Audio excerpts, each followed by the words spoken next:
Williams veers left, pulls up, looking for the lead, and got it. Jalen Williams, 2 seconds, 1:11, 1:09. Out, SGA, probing, piercing, spinning, hanging for the lead, and SGA knocks it down. The Thunder finally get the defensive stop, and SGA puts them in front. I'm Cedric Williams. You're listening to Topic Thunder.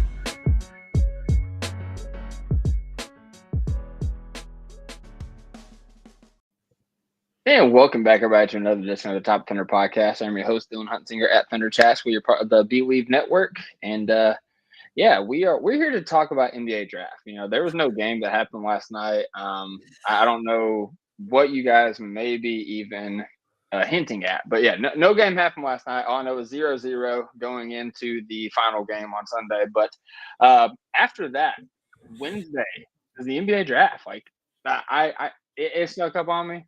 It has me shook, but hey, we are here to talk about it. We're switching gears. We're getting a palate cleanser, and we're doing it with two of the most knowledgeable people in the draft space. Our friends going back for years at the Noah Ceilings Collective, the conductor and the engineer of chaos, if you will. You might confuse them with Walt and Jesse because their knowledge takes an analysis will have you thinking someone cooked here. So without further ado, here to preface the NBA draft is friends of the program returning the Tylers, Metcalf, and Rucker. What's up, Dylan? How are you doing? Gosh, those intros never get old. I like how you kind of had to warm it for us before. Like, I didn't really have time to think of a good one, and that was probably my favorite one you've done. So I'm doing great. Thanks for having me, man. We were joking. It's a little stressed now for you. You guys are usually relaxed and like, oh, who are we gonna draft? But now it's like, oh, you have other things on your mind, so it's fun. Yeah. I mean, hey, you know, it's a good position to be in, but it is a very stressful position to be in. You know, I was like 3-hour drive, you know, chance to go see my team win their first ring. Like, heck yeah, let's do it.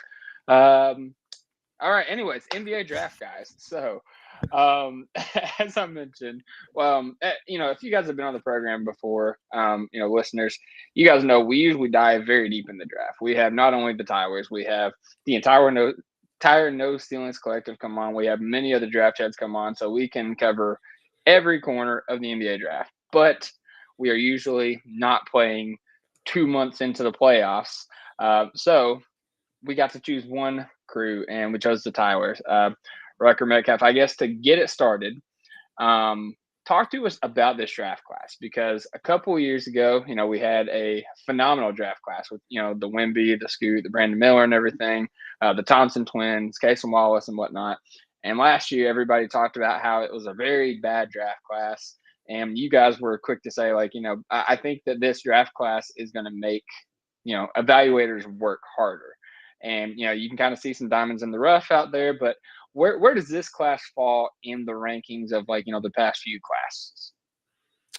And for me, I would say this is more of a just typical draft, where I think Cooper Flag is like that legit number 1 clear-cut awesome player that you tank to get. The fact that the Mavs got him is insane. I will never get over that. But then the rest of it, like, there are a lot of really good players, but a lot of them have question marks. And I really think it's going to be one of those drafts where we're not going to know the real strength of it until 3, 4, 5 years out, where these guys are getting to the end of their rookie contracts. I think it has the potential to be an incredible draft when you look at Dylan Harper, Trey Johnson, Con Knipple, Ace Bailey, VJ Edgecombe, Jeremiah Fears, Kaman Malaak. Like, there's a lot of talent here, but all of those guys have some pretty significant question marks where if things don't go the right way, if they don't land in the right spot, the development could tail off, and maybe we only end up with 1, maybe 2 awesome players from this draft. So I think at a certain point, it gets pretty ugly pretty quickly, but the top 10, I think the lottery range, I think there's a lot of talent that could look incredibly impressive a couple of years from now. The lottery range, and we're pick 15. Awesome. All right, Rucker, what do you think?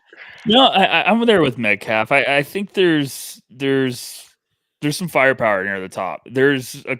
If things go right, this draft class could be as good as people were thinking with the hype and everything. I think Metcalf's spot on. Like, we always talk about the draft being so important with fit, but I'm looking at a couple guys that I absolutely love that have super awesome upside, but it's oh man, you got to land in the right spot, or we could be in trouble. It could get kind of cloudy right away.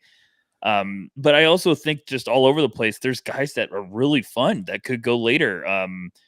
Guys that have really good NBA skills that are like, hey, maybe they're not the best on the defensive side of the ball, but it's like, man, they're fun offensively. Some real nice defensive players. I think there's a little bit more punch, Metcalf than like normal drafts, you would say. Like as you get deeper in the first round, there's some guys that have like some real skills to bring to the table. But before the withdrawal deadline happened, I thought this class could be really like deep and fun. Then it kind of got thinned out pretty quick, but I still think there's a lot of really interesting pieces and some real firepower near the top. Yeah, and I was kind of going back and looking at your all's mock drafts, and I realized let's see here, so V5, you guys, Rucker, you actually had the Thunder taking Noah Essenglay. And I was trying to see where he was in this newer version. I didn't know. Oh, okay. So he was 18. So he actually dropped down. I see that you also picked Noah Essenglay for the Wizards. So Rucker, is Essenglay your guy? No, yeah, he would just be one of those Thunder picks where I think Thunder fans that haven't done too much research would be like, oh, is this just Ousmane Dieng? And I'd be like, oh, no. This is a much higher upside swing and He's really French Poco. Exactly. Yeah, thank you.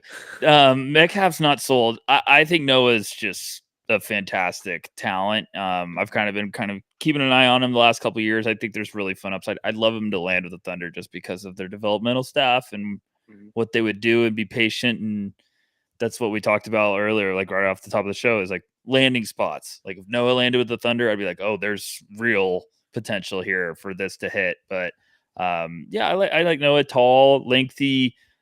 People will watch him and say he's Giannis because he's super lengthy and covers ground quickly. And it's like, nope, he might be Giannis before he gained 50 pounds, but there's a long way to go with him.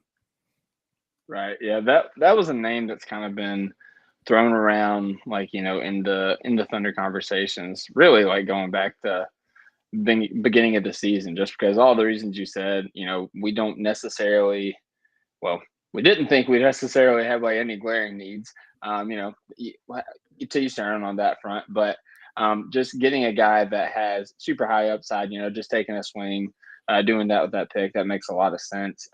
Metcalf, we was talking earlier in the season, and I was like, hey, I've done nothing draft work, but like just give me somebody to keep my eye on, like kind of in that range.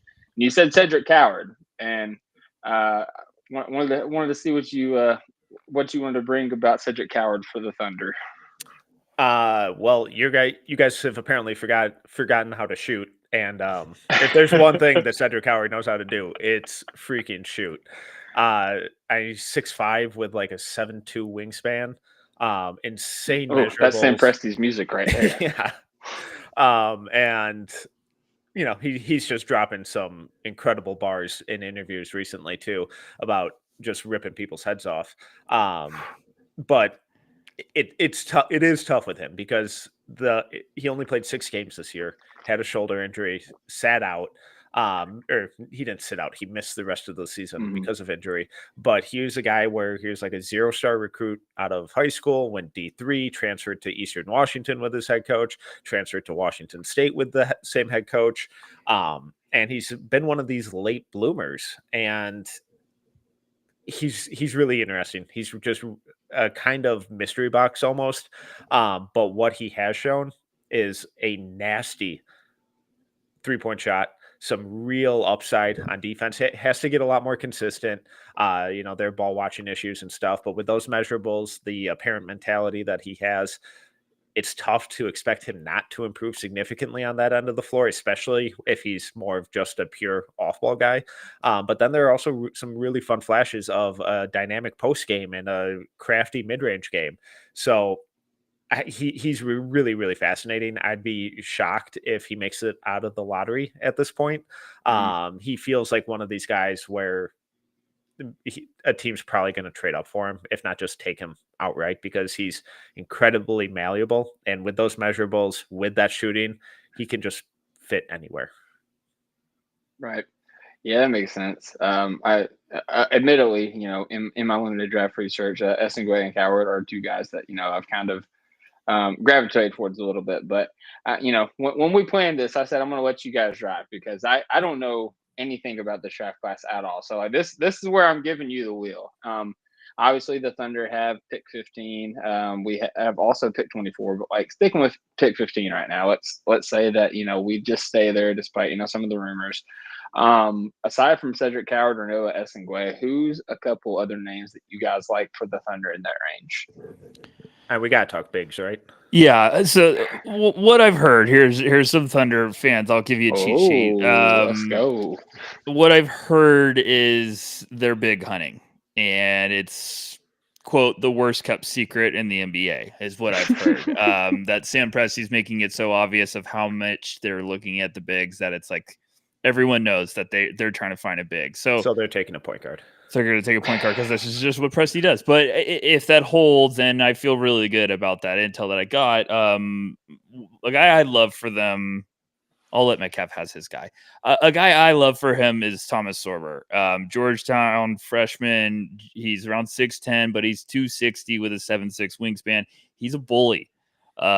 He's still got a lot of upside. You need to be patient with him, but he's very skilled. So like when I say like you need to be patient, it's just let everything come together. Don't rush it because you might have a franchise center for years to come if you just kind of let everything fall together. But good shot blocker. He just plays really damn tough. Like he seals guys off. He throws little guys around all the time. He's kind of nasty. So he had a foot injury that kind of shut his season down after like 25, 26 games or something. It's like late January. Yeah, late January, and he hasn't been able to work out, and he's still climbing. So that tells you what teams think of him. I think if he was healthy, he would have been a lock for the lottery, personally. So I love that idea for them because I think you could bring him on, kind of have him off the bench in the rotation behind Hartenstein and Chet, obviously, and then maybe look down the road when Hartenstein's coming off the books. Maybe you say, hey, we're going to pass it over to Sorber because you're just going to be looking at contracts when you're having to re-sign all the studs. So that's all I'm thinking. That's the guy I like. And I know Metcalf is going to pick one too. So I wanted to let him have his guy. No, Sorber would be my number one. I have him higher. And I'm specifically with him, like in the games that he played before he got hurt, it's like a defensive rebounding rate of about 22, a block rate of over 7.5, like really good steal rate, really good offensive rebounding rate, good assist rate for a guy at his position where he's a really skilled offensive player too. My only concerns with him on defense are, can he defend in space like at all? Georgetown just planted him in the paint. And he's incredibly effective there. I think I'm going off the top of my head, so apologies if I'm a little off here, but I believe when he was on the court, opponents were shooting like 45% at the rim. Not good for the offense, that is. So I love Sorber. I think he makes a ton of sense, both short and long term. I think another really interesting one is Danny Wolf. The Michigan man. Yes, sir. He spent a few years at Yale and was more that traditional center, kind of just standard pick and roll creation, box and elbow stuff, occasional three. But then this year for Michigan, he just turned into their de facto point guard, where the previous year at Yale, he ran like 4 or 5 total possessions as the pick and roll ball handler. This year, it was his most common play type at almost 24% of his possessions. So there were turnover issues and stuff, but when you're transitioning from being a center to a point guard, it's going to happen. Super skilled, really improved his body a ton. I like the defense enough where he can slide his feet, really smart player. And I buy the shot with some really dynamic playmaking stuff in there too. So he's really, really fun. Okay. Would you describe his playmaking as kind of like Hartenstein does, like kind of out of like the post and the short roll, or? I would say way more creative and dynamic. Okay. Like legit, like 4 or 5 pick and roll stuff. Inverted pick and roll. Like he could initiate the offense. 100% could. He handles like a point guard. I keep joking that he's like the Joker in the deck of the whole entire draft class because You watch his game tape and it's unbelievable. Like it doesn't make sense because he legit has handles as a point guard and some passes are He Jokic handles like Nas Reed. Yes. It's the classic pick if he lands at the Thunder. It's like if this hits, it is going to be an absolute nightmare for every coaching staff preparing for the Thunder because it's just playmaking. You have your big man now has vision and handles like a guard. So it just creates so much versatility. And that's why we've kind of been like loving it at no ceilings. And I feel like Metcalf's been having in my head all year. And I've been like, I'm in. I completely would swing. And now I think there's a real shot it could happen because it's such a perfect fit. Yeah, and I mean, especially, we're seeing in the playoffs, like we've had a game where we've had 11 assists as a team, 12 assists as a team, like a team that, when everything bogs down, like we go to Isoball, and like, when you have Shea and J-Dub, like, that's something that you can do, but is it a sustainable product? Probably not. So whenever you have somebody else that can, kind of come in and, take some of that pressure off of them, whenever Shea's being hounded full court, have somebody else bring the ball to the court, have somebody else, kind of run actions.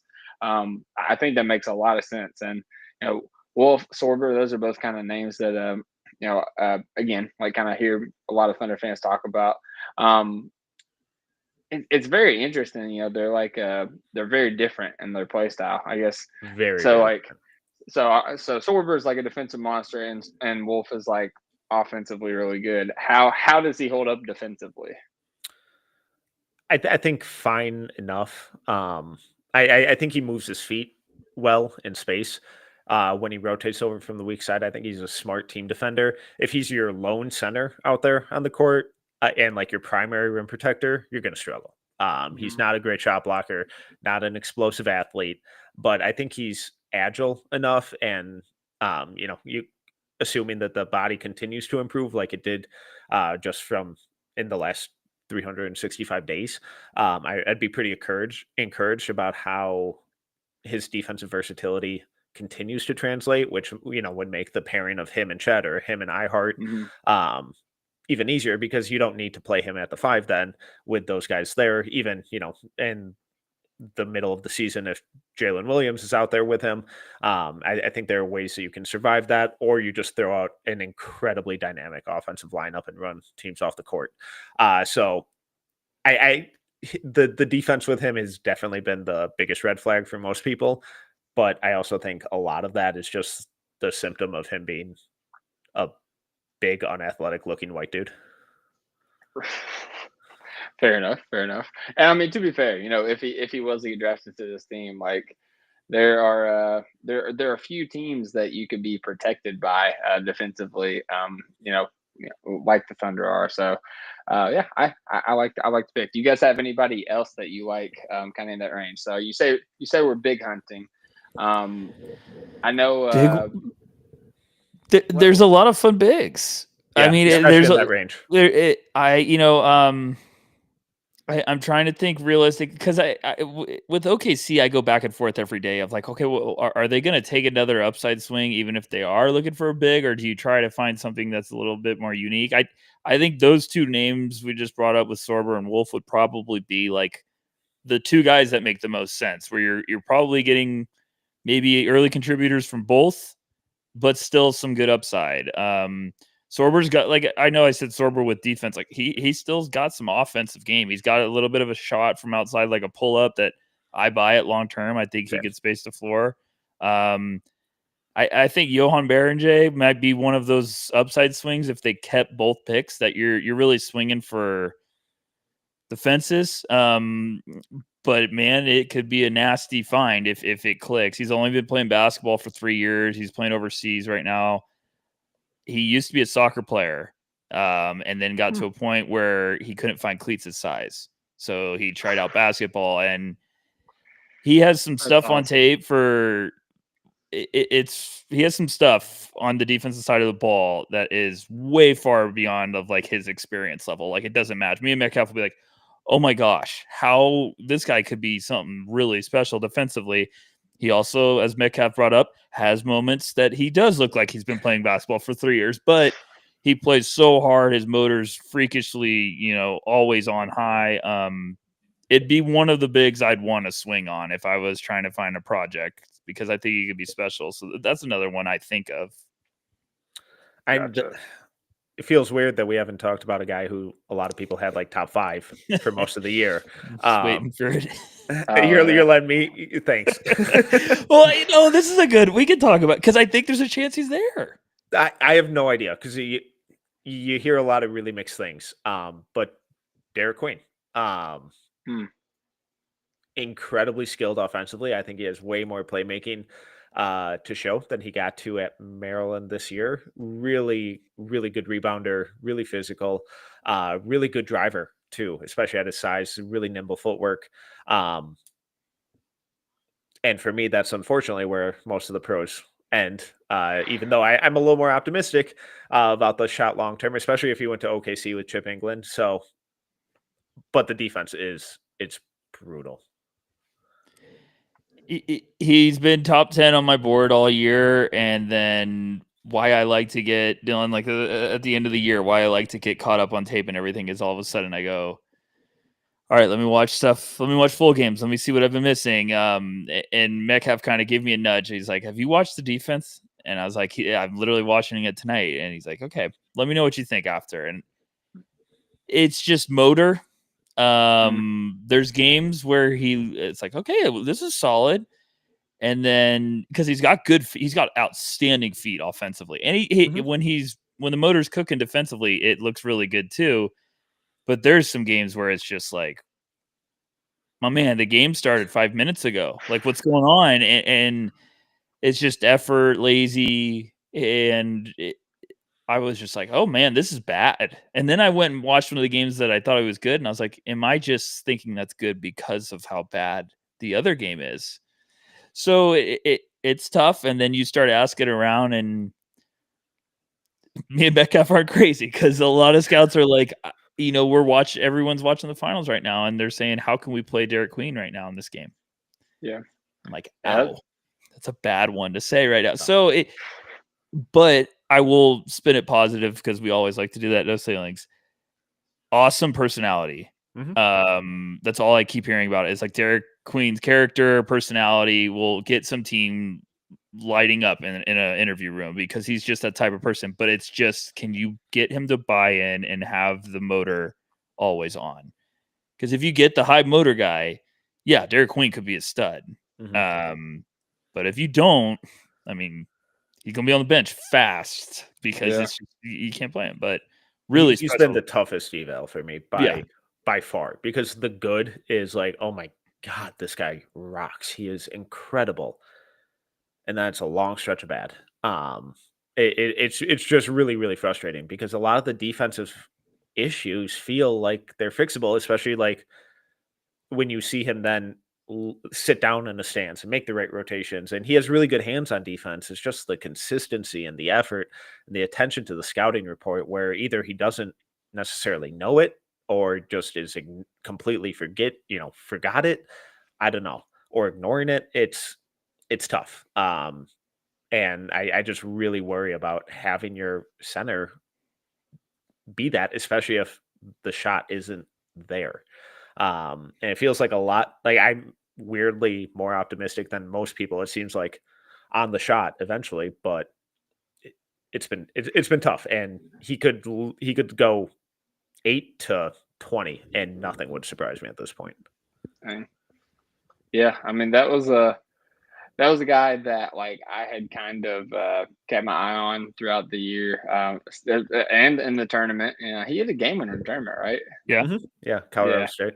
Yeah, and admittedly, like, I was just box score watching, looking at the points, rebounds, assist stuff. I wasn't like diving into like his defense or anything like that. That's why I have you guys. But yeah, that's good to know, because I mean, personality is one thing. Like, we talk about all the time how Presti dressed people, not players. And I think that, he's shown that through the years, even in the players that he acquired, like through trade and free agency signings. But he also drafts people and brings people in that have that motor, that have that effort, that have that drive. So the more that I hear you guys talk about it, sounds like he's not going to be a Thunder type of player. So All right. I do want to ask you guys about this guy because I know he's been popular for the Thunder for really a couple years now. I think Corey brought him up a few times for like ideal fit. Colin Murray Boyles out of South Carolina. How do you guys feel about him for the Thunder? And is there a chance that he will be there when we pick? Is there a chance? That's a tough question. You're telling me there's a chance? No, because depends how the top 10 unfolds. Yeah, right now it's like if you asked a couple days ago, every scout thinks, we know the top 7. And they're saying we know the guys that are going in the top 7, top 8. Like it's going to be this combination of guys. And I had a scout say 9 to 14 is going to be an absolute madhouse. He's like, there's 11 guys that could go in that range.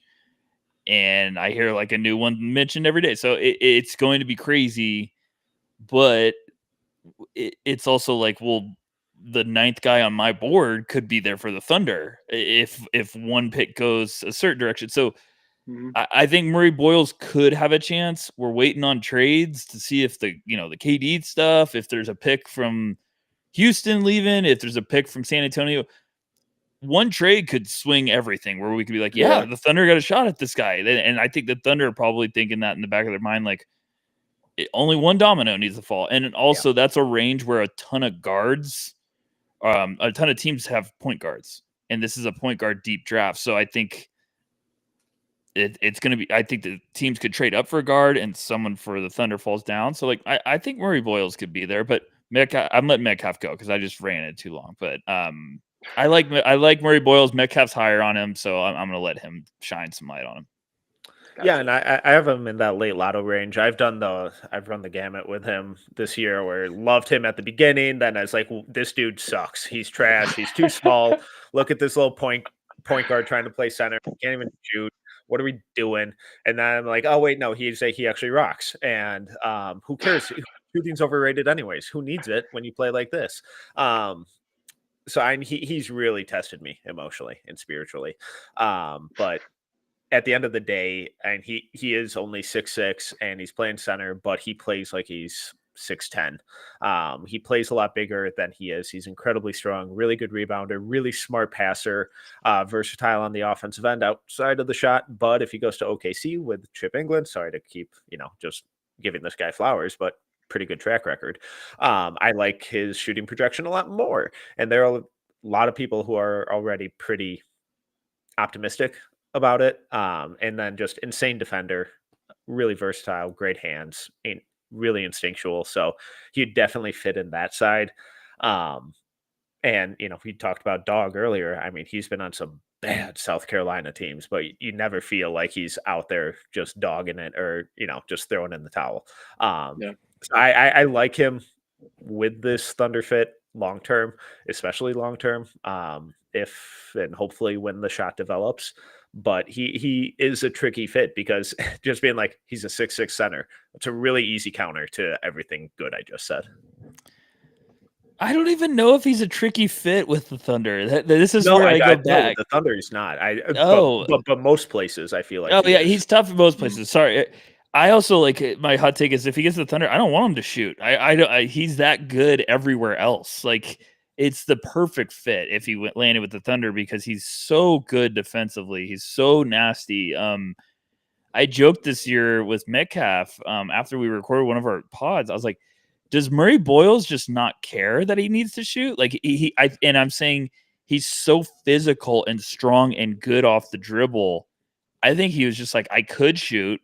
Or I could just beat everyone up on the way to the basket and get a layup every time. So he needs to get reps with the outside shot just to make people respect him. But his playmaking is way better than people realize. His defense is awesome. And he's just a jerk around the basket. He's so physical. So like, I really, really think I think there's some team that's just gonna be like, we're not passing this up, regardless of the shot, because he's just he checks a lot of boxes. And if you can get that last box checked, you might have something serious, despite how he's a little bit undersized. But with OKC, he'd be perfect.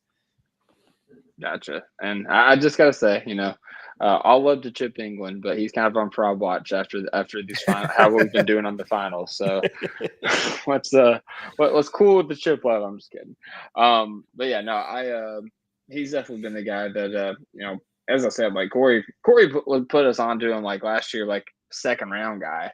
And then I guess he came back and worked his way up to like the first round. So he would have been the lottery guy last year. He would have gone earlier. Yeah. Maybe I was wrong. I apologize. No, it's okay. It's okay. Corey's wrong a lot. No, I'm kidding. Corey, we love you. You guys talk about big man hunting. I mean, I guess we got to talk about the highest rated big man in the draft. I mean, I know Alex. Alex, my co-host. He's very high on this guy. Been very high on him like throughout the year. Is it Colin Malaak? Is that how you say it? Malaak. Okay. Yeah. Talk to me about him. How you feel about him? Rucker looks stressed already. Be putting it lightly. So I'll spin it positive. I'm lower on him than I think pretty much our whole No Ceilings team. So and I'm going to be positive about it. I think I've moved him up to 14. Damn, you hate Kamai. He's really no. I don't. I just watched him at the beginning of the year, and I usually when I'm first watching prospects, I have a number in my head of like this is where I'd be comfortable taking him. If I was Thunder, it'd be right in that spot. It'd be like I would love to get him right where the Thunder are picking right now. And there was just a lot of people throwing around like, "Hey, I'd take him top 5," and I was like, "Wait, hold on a second. If you're taking him top 5, this is a franchise building block. This is a cornerstone. You think you're building around this guy." And he's from South Sudan. He's still really raw. He's taken tremendous strides with his how his mobility, how his development, his skills. There's some really good stuff. I think I'm gonna. It's one of those prospects I'm ready to be wrong because I'm gonna learn a lot. But I've just I had him at 20 once this year, and people were like, "You're crazy," and I was like, "Why? He's averaging 6 and 5." He's not on the court when they need. I was like, what am I missing? I've gone back and watched his stuff, and he has really progressed in a good way. But I think the fit was a little tough for him. We've seen that with Derek Lively, and that second half of the season was really impressive for Duke. But first half, we were like, what? This guy was the number 1 recruit in the country. So Malaak has a ton of talent, a ton of really good upside. I just have a lot of questions that is just one of those where I didn't sleep good at night if I was moving him up too high because I was like, this isn't what I'm believing at all. I'm chasing what everyone else is thinking, and I was like, no, let's see if I'm gonna be wrong. I'm gonna be wrong, but awesome lob threat, really good measurables, supposed to be an outstanding kid. I just top 5 is really rich for me. So that's why I've just had him a little bit lower. Yeah. And the Thunder will have to trade up if they want him. So I wouldn't lose a whole lot of sleep about him potentially falling there. And if he did, I would be floored. I'd be absolutely shocked. Yeah. An awesome rim protector. I worry about the hands and how good of a rebounder is he actually? Because he is a massive human being. He is so god darn big. But I can't get that Hoop Summit game from last year out of my head where Essen Newell bullied him and that entire world team on the boards, and he out-rebounded their entire trio of bigs by himself. And if Malaak is this awesome paint protector, why is that happening? Why is the rebound rate so low? And, I get that, on Duke this year, they had really good rebounders and Cooper Flagg and Mason Gillis and Sion James and Malik Brown and even their guards and Con Knipple, Tyrese Proctor. They're really good rebounding team. But that team also covered up a lot of the inconsistencies with the defense, when Malaak would be forced to flip his hips in space or something and get torched. Well, all right, now Cooper Flagg, the best weak side rim protector in the league, is cleaning that up for him. And that's not always going to happen, especially if you're going to a team in the top 5 and you're going to be that, or even the top 8, and you're that franchise building block as the defensively minded center. I struggle to get there too. I think at worst, he's going to be a solid rotational big. But like at best, do I see all-star? Probably not. I don't really buy into a lot of the offensive versatility that people try to keep pitching. Making threes in an empty gym is awesome, but like, when is he ever going to be taking these in a game setting? And I struggle to see it. Hopefully he does. I would love to be wrong. I have him at 10. I have him in that mid lotto range. But I don't see a clear path to where the offense evolves outside of a rim running, offensive rebounding big man. Right. And that's kind of what I felt about it whenever Alex brought him up in our pod, like a few months back. I was like, I thought he was more of like, just like this prototypical, like, rim protecting, like throwback big. And he was trying to pitch, like he's got like a mid-range game. I guess he had some playmaking feel. I'm like, I'll take your word for it. I don't know. Like, I haven't watched him anyway. I saw him in Kentucky when we won. That's all. I haven't seen any playmaking stuff from him. Right. Like with Lively, even going back to high school, they were like really fun flashes of like passing, especially out of the short roll, out of the offensive rebounds, out of the post, stuff like that. Malaak has shown some good touch on like baby hooks and like some push shots and stuff. He's been working on his outside jumper for the last couple of years. It's just he hasn't been in a situation where he's gotten to or been allowed to show it in a game setting. So I'm just always skeptical with that kind of stuff. And when I don't see any of it, I need to see something before I buy in. Right. And sorry you're catching strays when you're off the pod, Alex. This isn't as bad as whenever he asked Albert about Winter Miller, and Albert says, "I'll just say it like this: I don't think he's very good." Well, what an Albert comment. I still think Malaak will be good. It's just, I think he's an idea guy. I think there's an idea of like people have ideas of like, oh, he'll develop to this 3-point shooter, or there's an idea he'll develop like into one of the best rim protectors. And I'm like, I don't know if those are going to happen. So if I told you he's at his peak, and I know how good this guy was. If I told you he was Tyson Chandler, where would you take him? Me? Yeah. Oh, he's not Tyson Chandler. Just at his peak.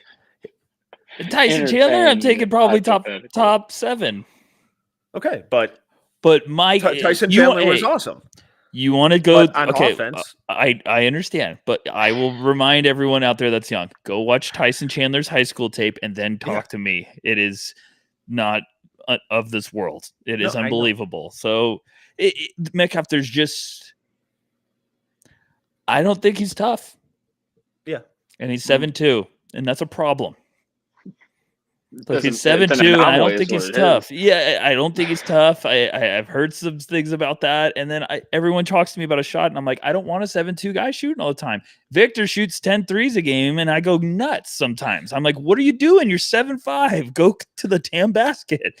So I don't know. If you're gonna shoot it, you better shoot it at a high percentage, and I just think there's a lot of stuff that's just not answered. I think he missed a lot of really important developmental reps this year because Duke had a wagon of a team and they were just like, okay, sometimes we can't play him. Like they had a backup big that was better than Malaak defensively. So he rocked this year. Yeah, Malik was great. Yeah. Sorry, I don't want to be, but I'm just saying there's guys that I think that's why this class is interesting because Malaak is one of those wild cards where it makes sense if he's all of a sudden a bigger Clint Capella. You'd take that probably top 10, but he's also a wild card, so it's just fun. One other big I want to ask you guys about before we kind of move on to some wings. Actually, I want to ask you about 2 bigs. Okay. But first one, this is a guy that he's kind of made waves in college like the past couple of years, and I've seen a lot of stuff like some of the draft sheds on Twitter have posted like his I guess his production profile or something like that, and he's like really high up there. Ryan Caulkrunner out of Creighton. How do you guys feel about old Caulky? I was trying to figure out where you were going the whole time, so that's why I know was there are a like, couple "Where's he names that I going?" was really worried you were going to bring up. I was like, You still "Where is might, he and I might just. going? Where's Oh, he what going?" you're breaking up? Was it okay that I said what I No, said? No, I like that was Colkrunner. perfectly fine. Metcalf, go ahead.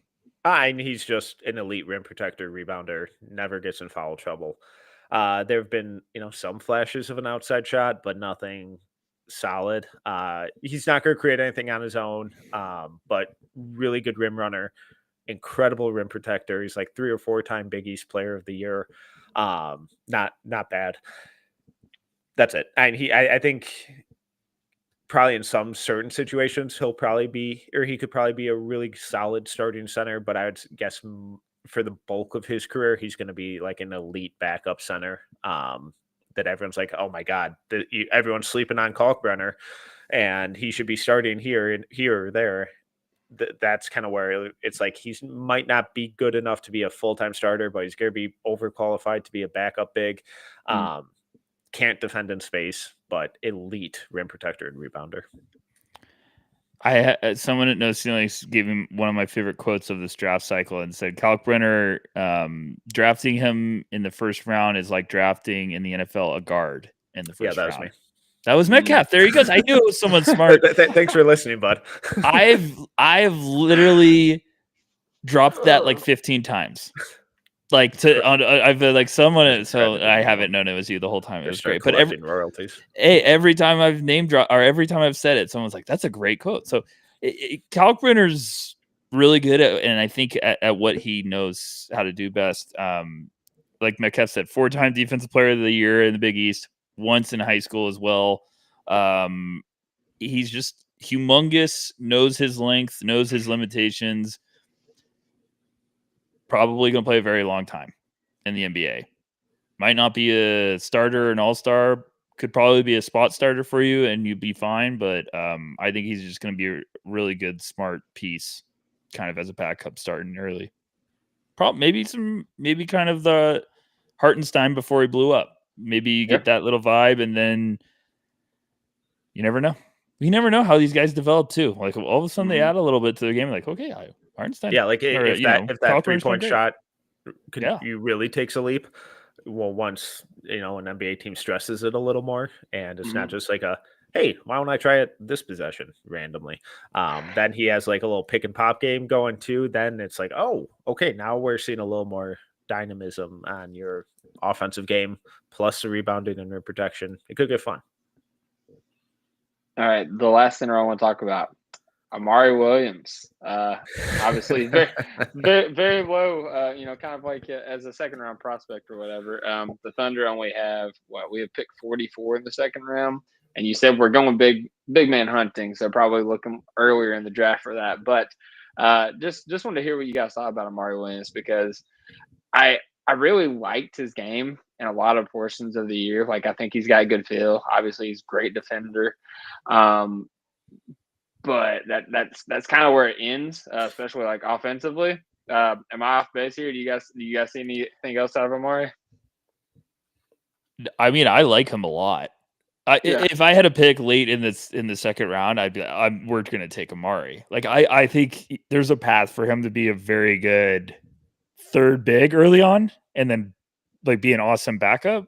I don't know if I'm crazy, but it's funny because Maxwell's been hyping him up forever. And I was like, okay, Maxwell, fine. Like and then he transfers to Kentucky, and I was like, okay, I'll watch this guy. And I watched one game, and I was like, oh wait, I like this guy a lot. Then I kept watching more, and I was like, he's tough, good passing. And I think I like Amari a ton as a late second round.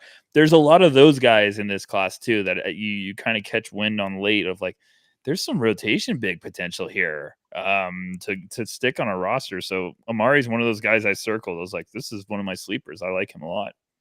Yeah, I definitely think there's some real talent in the big class to be found as UDFAs or late second round type of guys where it's like, just why not? Like, could he be our third center and just give us 5 to 10 minutes a night in February? Sure. And I think Amari kind of fits that bill. When the defense is right, it looks awesome. There's some real fun passing stuff with him too. But it also feels like he just kind of goes in and out of games a little too easily, where it's like the defense can start baiting him into just like some bad decisions, whether it's a bad push shot or a wild pass, just with a little bit of physicality or, trash talking. Defensive consistency wasn't always there this year, but when it's right, he moves his feet really well. Fun shot blocker. And again, as your third guy, maybe your backup center, depending on the team. Absolutely. Yeah, I'm glad you said that, because like there's many times it's like Amari just dunked the ball, and like it felt like he was trying to get too cute with it, and it was but very what about this frustrating. 7-foot push shot that barely hits the rim? It's like I'm trying to be Isaiah Hartenstein, man. Shout out Steven in the chat saying salute. Steven's everywhere. No, he's an animal. Keep grinding, kid. You're an animal this time of year. I love it.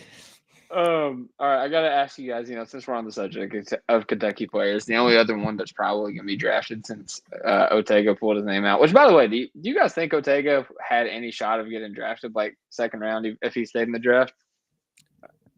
I'd say mid to late second. I liked him. I thought he could have gotten drafted because of how many guys went back, but I also loved that he went back. I don't think he would have gotten drafted at a spot that would have made sense for him. No, it made sense for him to go back. Yeah, I think the intel was like he was going to come back if he wasn't a first round talent. I was like, I love you, Otega, but I think you're coming back. Yeah. But yeah, the other guy on Kentucky that is, I guess, making some waves in the draft for at least early second round, Kobe Bryant, which we had Reed Shepherd a couple years ago, and I thought that he was the best 3-point shooter that will ever grace the University of Kentucky, and then Kobe Bryant came in here and was like, I'm right here, man. Like, how you guys feel about Kobe Bryant and how his game translates to the pro? Because I know when we talked like early in the year, and you guys just crafted my hopes and dreams about Mark Pope's team. How you said, he's a great standstill 3-point shooter. And, it seems like he added some stuff to his game. How do you guys feel about his valuation into the pros? Well, I don't appreciate being held accountable for things I've said in the past. Yeah, come on. What's that all about? God, just getting ambushed here. No, I think he improved a lot and showed a lot more versatility this year. Even, some more dynamic passing flashes, doing more stuff in movement off screens, DHO, some occasional pick and roll stuff. He's definitely way more than just a standstill shooter. And anytime you're putting up over 45% from three in multiple years on an absurd volume, there's value for that. There's a spot in the league for that, whether it's an 8th guy in a rotation or the 11th. That's to be determined, but he's 6'7". He's got really good size, really good shooter, and at a minimum, that's way more than most people have. You'll always have a shot if you can shoot it and be a floor spacer, especially in the second round. Like teams will invest in you. I think Kobe's been a big winner of kind of the pre-draft process with just a lot of these guys going back. I think all of a sudden we're kind of looking around like, okay, who's getting the bump up? And Kobe was one of those guys I think people were heating up on before people went back. And now it's just a smart player with size that can shoot the cover off the ball that still just looks like a safe bet. When it comes to the offense side, I still got some questions defensively, but I think offensively he's worth a swing for sure. Yeah. Good. Dylan, sorry, or if you had something on Kobe still, go ahead. But before you pivot off Kentucky entirely, I'm a little ashamed that you're just throwing my man Lamont Butler under the bus like that. Is he gonna get drafted? Metcalf has his poster in his room. No, I mean we just talk about Lamont Butler as we love him all the time, and we're like, hey, two-way should be a two-way guy. So I was like, please bring up Lamont Butler, but I knew you were going to bring up Bria.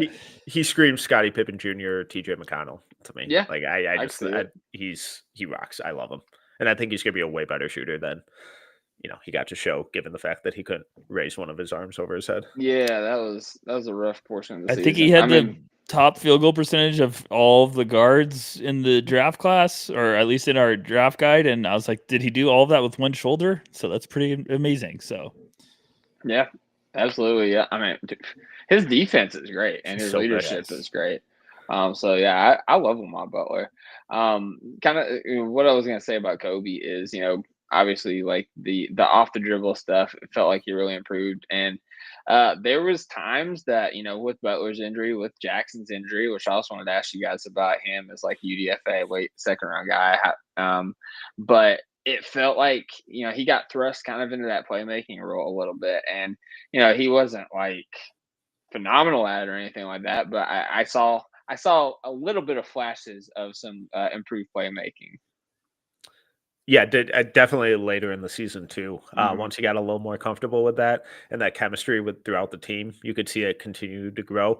There were definitely some fun 2-man game stuff with him setting up Amari or finding cutters on the back door.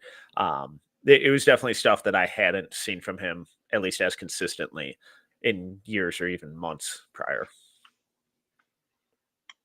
And Jackson Robinson, this is a guy I was very excited about going into the year. And then, of course, he had his I think he had, was it 1 point against Duke or something like that? He had like a single digit point. And I tested you guys. I was like, what's the deal with Jackson? And I think it was Rucker that said he's just not very good unless he's wide open. I was like, oh, cool. Obviously, he suffered an injury. I think that he could have helped make some noise, help the team make some noise in the tournament if he was healthy, if Lamont was healthy. But that's not how it happened. I know he's working hard, trying to, get drafted. How do you guys feel about him? You hearing anything about him? You think he'd be UDFA? What's up? I hope I meant when he's not wide open.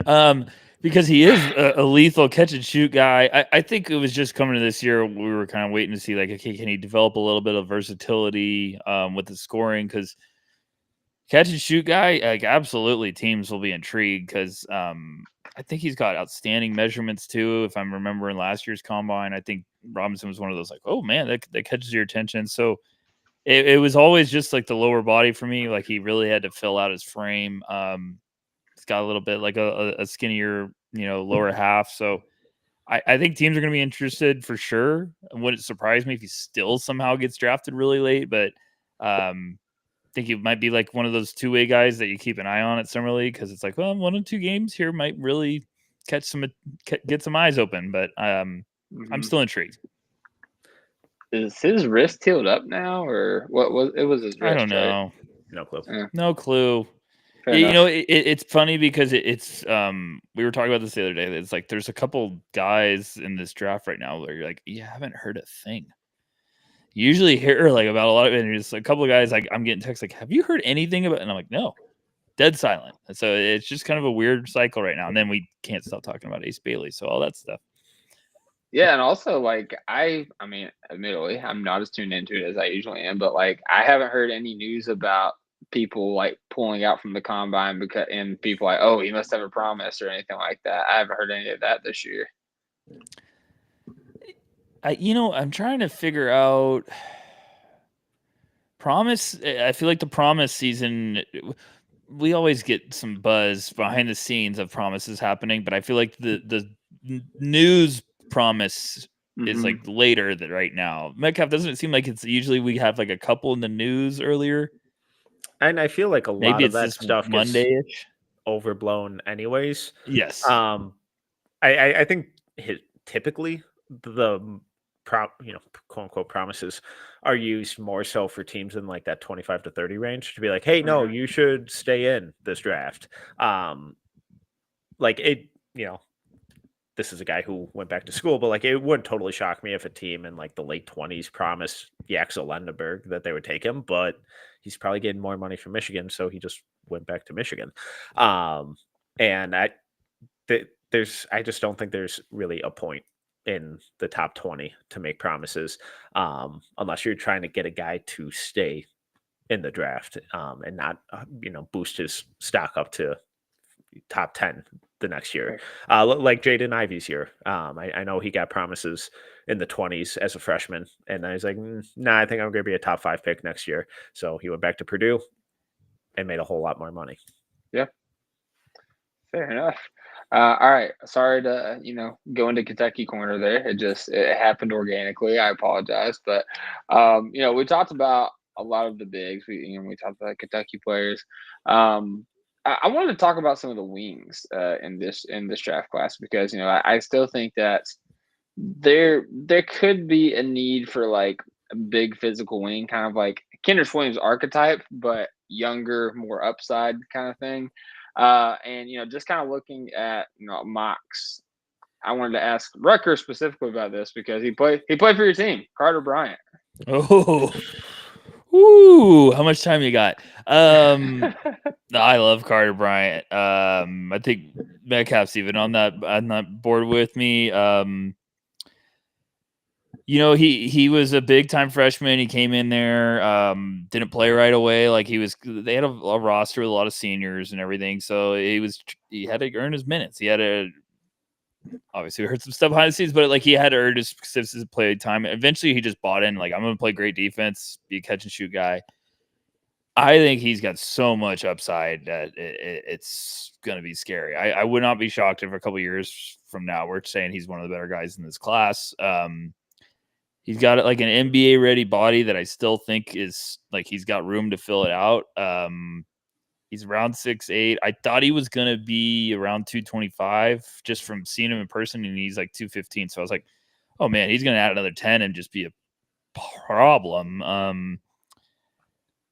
Really good athlete, good length, good kid, hard worker. We saw him 2 years ago at Hoop Summit and might have been 30 pounds skinnier. So like every year we saw him at Hoop Summit, he was just like, man, Carter's been working. He's been in the gym and his game's gotten that much better. So I think if he landed with the Thunder, they'd do backflips. They might pull shots out during the draft if that in that war room, if the Carter Bryant was on the board. I mean, he's probably going to go outside the top 9, but that would be an unbelievable. Like if OKC could go up for him, I would be like, go get him, because he's just perfect for what they want.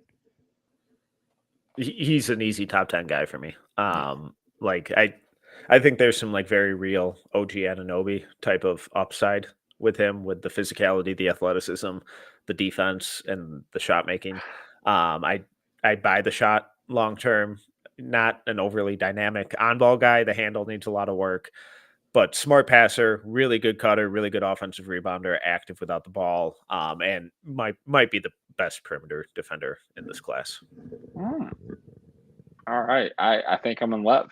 Yeah, that's well, I wanted to ask you about guys kind of out of the range, and he was one of the ones that like stood out, like the wing, like the size, kind of out of the range, because there's news, or there's rumors, I don't even remember what reporter it was, but talking about how the Thunder are one of the teams that are trying to move up in this draft class, or in this draft. And I don't remember if they said like into the lottery. Like moving up can mean a lot of things. We have picks in the second rounds, we have a pick in the 24. Like, maybe we can move up at that point. But if we were to move up, Carter Bryant is a name that had kind of intrigued me, and you guys just completely sold me now. So yeah, I like Carter Bryant. Wanted to ask you another wing type guy.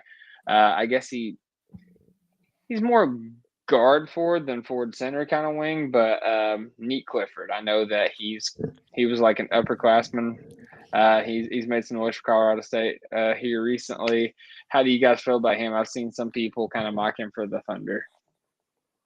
He rocks. Streaky shooter, but an older, I don't care. He just knows how to play. He's a tough SOB, awesome defender, and just every single year, the offense has taken massive jumps in terms of his handle, the scoring versatility, the playmaking, the decision-making, the passing vision. He's incredible. He's ultimate glue guy. Yeah, I'd buy a Nick Clifford jersey immediately if the Thunder drafted him. He is a guy. I love him. You just listed both of my guys for this year. So this is my favorite part of the whole entire podcast. No offense. Neek, I fell in love with Neek last year as a prospect. I thought he could have gotten into the first round last year, and then I think he made the smartest decision to go back. I think he might go a little bit later because of just being older, but I think teams love him. He got the green room invite, which I was so pumped about. Yeah. I was like, that's a good sign, but I had an exec in the beginning of the year was like, I found a sleeper that I love. And I was like, who's that? And he's like, Clifford. And I was like, buddy, he ain't no sleeper. I said, you better wake up. So Neek's, I always say this, kind of pumping the brakes. I get the same vibes watching Clifford in college that I did with Jalen Williams. Just the versatility, the nastiness. Like, one game he kicks your ass. Excuse my language. He kicks your butt on defense. One game it's playmaking, shooting. It's just everything. So I really do think he's a tough player.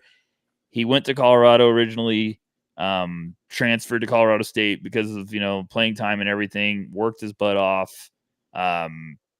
And he's had an outstanding last couple of years. So I really like Neek. I think he's one of those guys you're pumped. The first summer league game, you're probably like, oh my gosh, we're pumped. This is great. All right. Yeah. I like Neek. He was a guy I always pick a Cinderella team to go to the Final Four just because, it happens. Colorado State was my Final Four team, and I was so excited getting off the airplane from OKC that we won the game, and then or that they won the game, and then I saw Derek Queen hit the game winner. And I was like, "You got to be freaking kidding me!" And the pass that Neek made to set up that should have been game winner too is just an insane skip pass out of like a post double. Just robbed. I had Colorado State too, so I'm right there with you. I was like, my gosh, Neek. And by the way, man, we have the explicit tag on podcast. Okay, good. You fucked up. My God, I've been tiptoeing this whole time. Oh.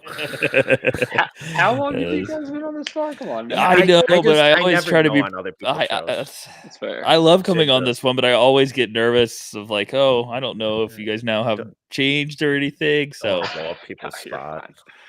You're fine. I wanted to ask you about Essen Newell as well, because he's a guy that has been he started the year very up there, and he's kind of gone down in the draft cycle. Right now, I'm seeing mocks have him in 15-20ish range. What's the deal with him? Why'd he drop? And do you guys still like him as a prospect in for the Thunder?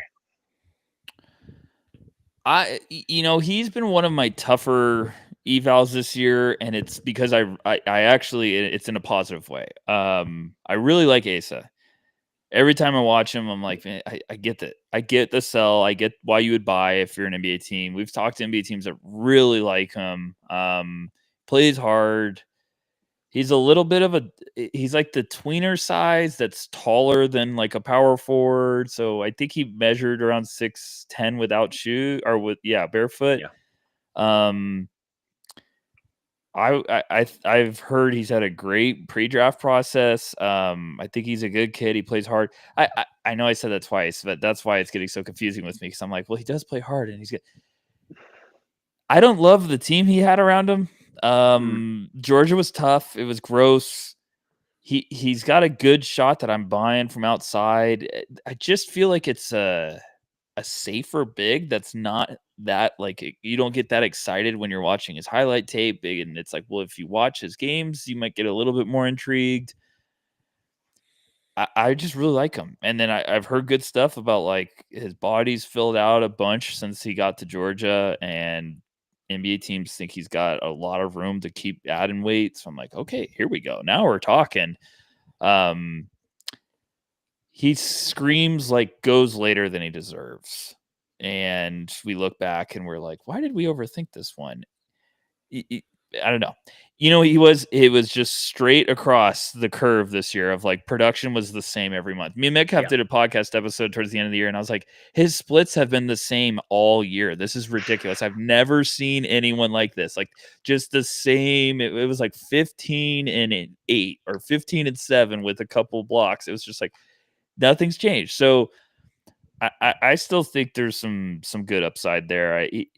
He seems like a Thunder pick that maybe they somehow land him with the second pick, and you're like, that ends up being one of their better picks. I don't know. He's just a weird player to me. I don't know how to explain it right way, but I really like him. Yeah, and going back to the FIBA World Cup, where the Team USA from a couple of years ago, where him and Trey Johnson were playing up a year, along with Dylan Harper with that Ron Holland team.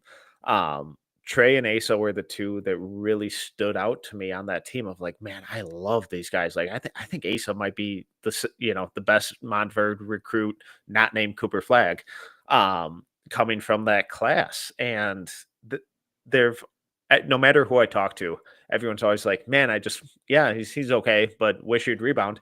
And it's like, okay, fair. Because like when you look at the numbers, the rebounding is always kind of underwhelming, except for the offensive side. The offensive rebounds always rock. But then I always just have to go back to his context and who he's out there playing with. And at Montverde, he was playing with Derek Queen, Cooper Flagg, Liam McNeely, three all very, very good rebounders. And then on top of that, their defensive scheme had him switching out on the perimeter and moving his feet and defending guards a lot of the time too. So not only was he paired with a lot of awesome rebounders, but he was also defending 20 feet from the basket pretty consistently. And now you look at this Georgia team, and he was in there with another big almost all of the time. And that affected his rebounding numbers. It affected his scoring numbers because every time he's rolling to the rim or trying to cut, there's some big center just sitting there. And it's like, all right, cool, sick. Love this open lane that I should be having right now. And instead I'm rolling into a double. Fantastic. Love that. And the counter to that is, well, the shot never really developed. I think he'll get there eventually. But he's definitely one of these guys where I have him at 16. It's like 5 years from now, he could very easily be like, what were we thinking? Like the shot came around, the lateral agility on defense is still there, and he's continued to add a ton of weight and totally pivoted into being a full-time 5 and has all the space to roll and cut into with NBA spacing. I think there's some more passing stuff there that he had flashes of at Montverde. None of that this year.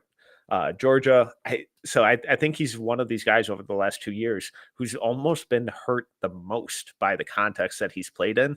I think there are a lot of really intriguing tools, and I can use the context as an excuse, but he still hasn't like really made that awesome big time leap that just fully announces himself as like a guy. Metcalf brings up a good point because I just wrote an article about Trey Johnson, and because I was talking about like his FIBA days, and I forgot about that roster. And when I was doing that article, Asa kept popping. I was like, man, yeah. Asa moved and got buckets when he had spacing. So it's just and watching him, one of my favorite things with bigs is like he's so good at when he gets the offensive rebound, he keeps the ball up high and he immediately has touch. Just like he doesn't waste any time. He's really good with that awareness. So I feel like if you watch a highlight tape of Asa, you're going to be like, nah, man, no good. If you watch the little stuff and you obsess, you might be like, okay, this guy knows how to do a lot of the tiny stuff. And it's what Metcalf just said. It's a context guy. It's a context evaluation for me. I'm like, if I was wrong and too low on this guy, it's going to be because I didn't appreciate or understand the context was just not right to fit for him. Hey, context is key, man. It is very often ignored, especially like in the draft space and really in NBA in general. So, all right, then the other kind of wing guy I wanted to ask you about, and I know a lot of Thunder fans have talked about him, and I don't know much about him, so I hope you guys shed some light on Rasheer Fleming. This is incredible timing. You're on fire here. No. I went to Formula Zero last summer before the draft cycle ever started. And literally it was like, that's Damian Lillard's like invite camp. It's funny enough. Kobe Bryant was there. VJ Edgecombe was there. Asa Newell was there. Rasheer Fleming was there. I don't know if I'm missing somebody else. There's a lot of college guys there.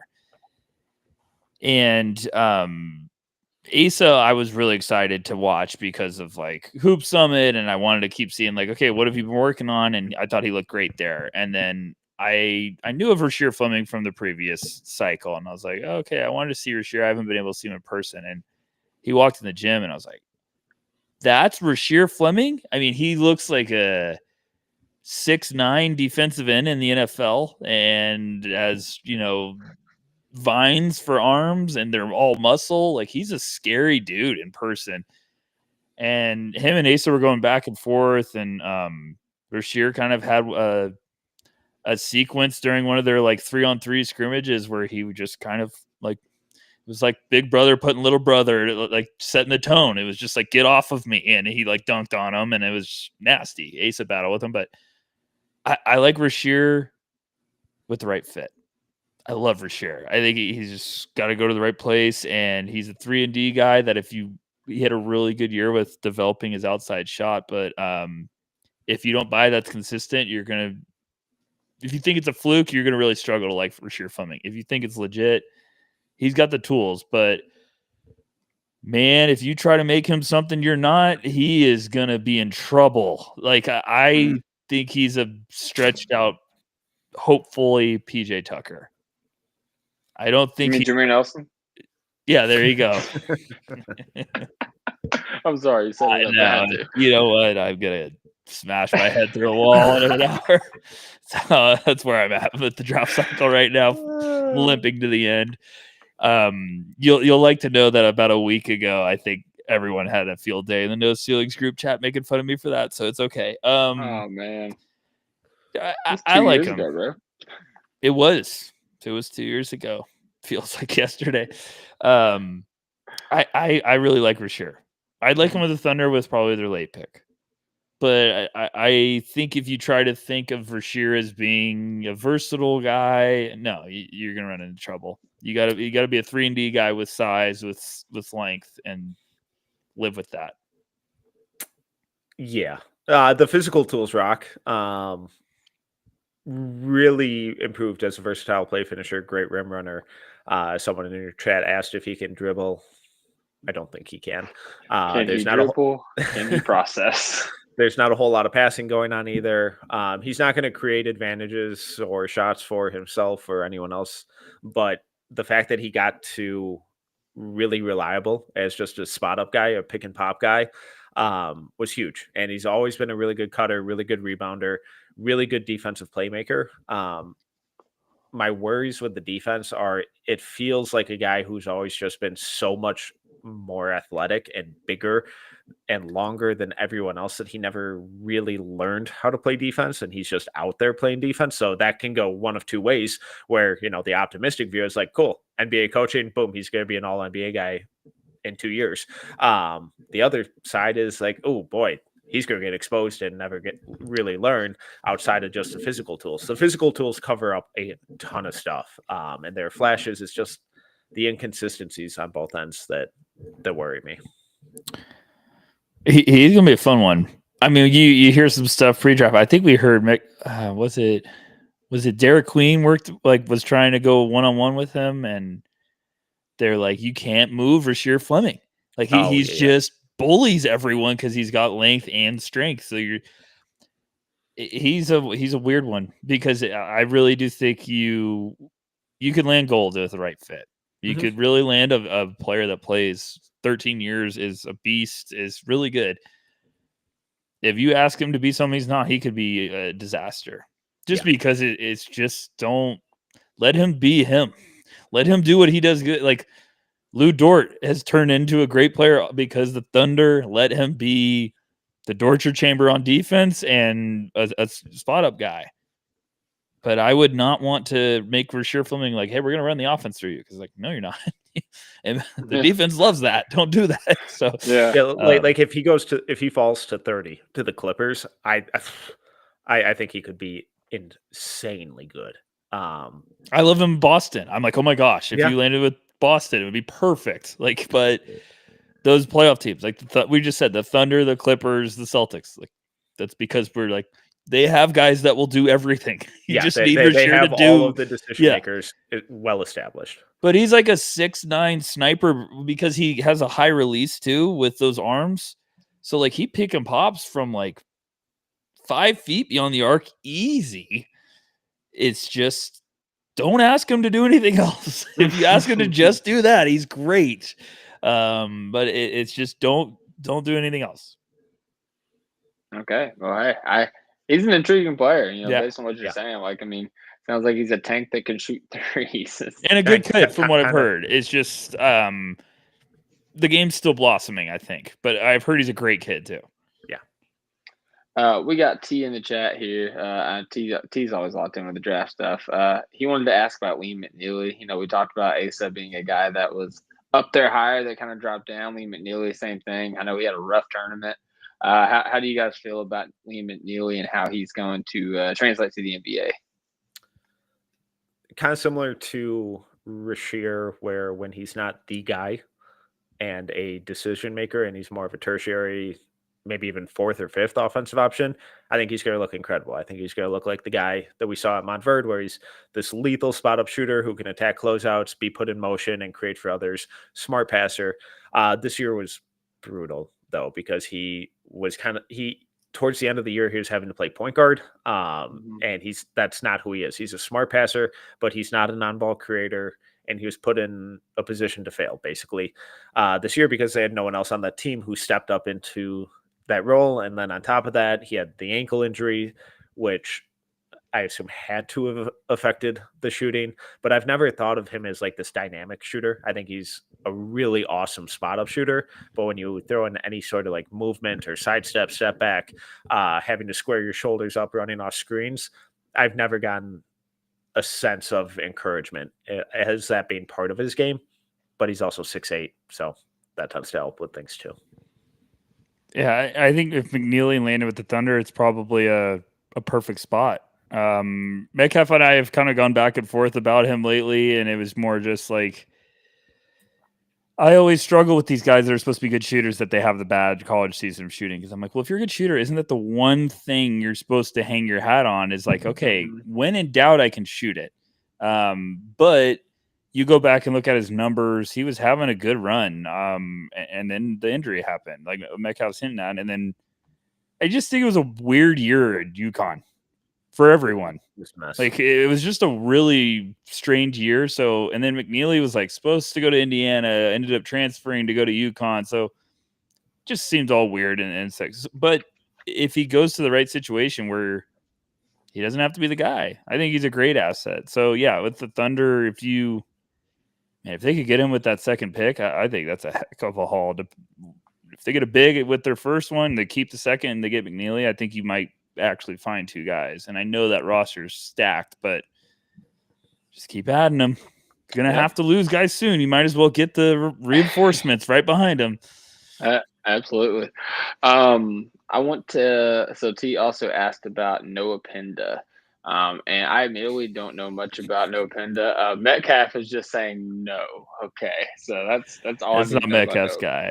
No, I'll give it quick. I'm gonna grab my charger. I'm still listening. I'm just gonna go grab my charger real quick. International forward that's built like a offensive lineman, I guess. He's a little bit bigger. He's like 240-ish. The physical tools rock. He's a big dude. Physical dude.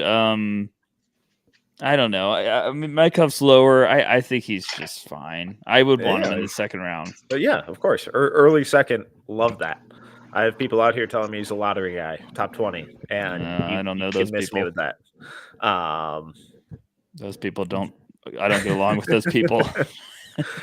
He's the definition of fine for me. There's some fun flashes. No inconsistency. I don't buy the shot. I think there's some very real defensive concerns. And the fact that he hasn't really gotten better in the last 2 to 3 years or made that major stride. Yeah, he was little concerning. He was in the pre-draft process last year and the year before. And I think he's fine. I think he's a playoff team's. Maybe he's more PJ Tucker. Maybe I'm thinking of the wrong guy for PJ Tucker, Jameer Nelson. I don't know. Oh, someone said Schlett digs McNeely. Interesting. Yeah. Interesting.